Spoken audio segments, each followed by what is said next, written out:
Yes, people, welcome and welcome back to our returning viewers. So, the Prime Minister has finally spoken out about the scandalous fraud that took place as SSL, which is Stocks and Securities Limited. So, Holness expressed disgust over what took place, and he has few words to say, so stay tuned.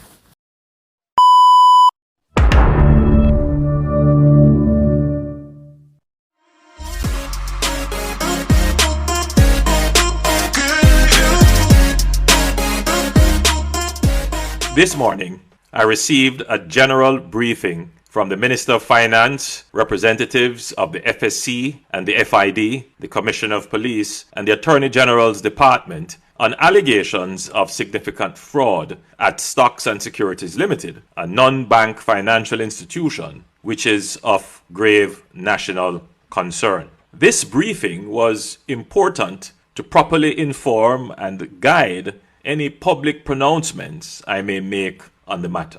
Like all Jamaicans, at home and abroad, I am thoroughly disgusted and upset by revelations in the public domain surrounding this matter. I'm very concerned and sympathetic to all those hard-working Jamaicans who at this moment are uncertain of the status of funds they have invested with the institution in question.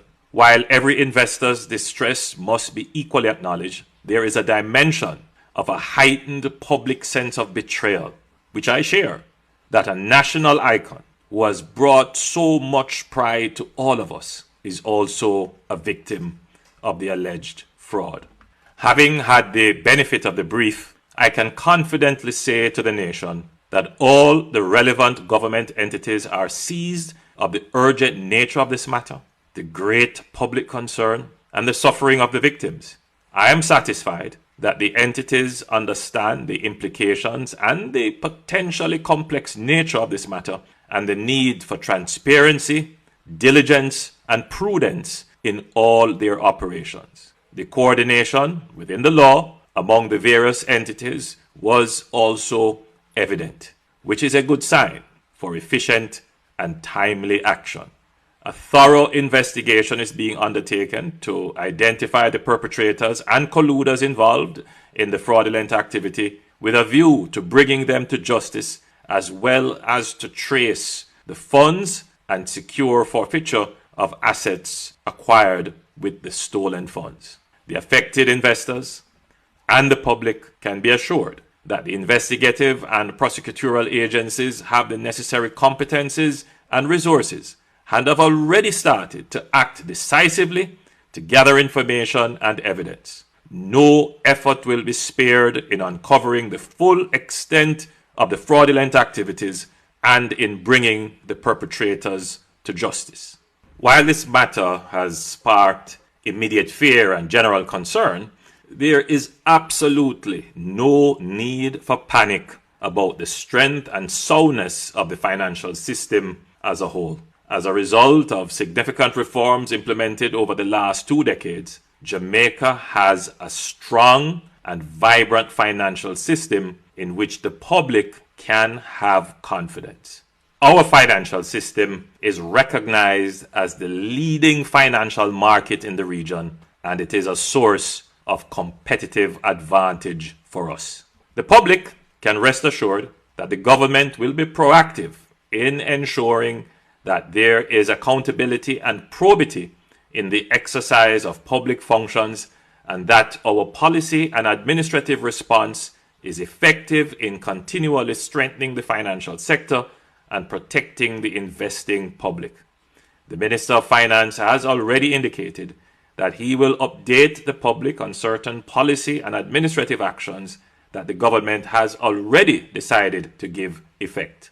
Now, while I understand the hurt and upset all Jamaicans feel at this time, I urge the public not to fuel panic through speculation and baseless assertions. Given the potentially complex and litigious nature of these matters, the government must ensure that it verifies every bit of information it gives to the public. This may sometimes create a short lag in updates and responses. The public should also be aware that for legal and other reasons, the authorities will not always be able to respond to all assertions made in the public domain. This means that the public must exercise caution and patience in how they rely on unconfirmed information. We are aware that there may be persons with narrow agendas seeking to influence markets and investor decisions, promote false narratives, and create instability. Therefore, I have stressed the importance of transparency and accountability to the various government agencies, as this is the only way to secure public confidence.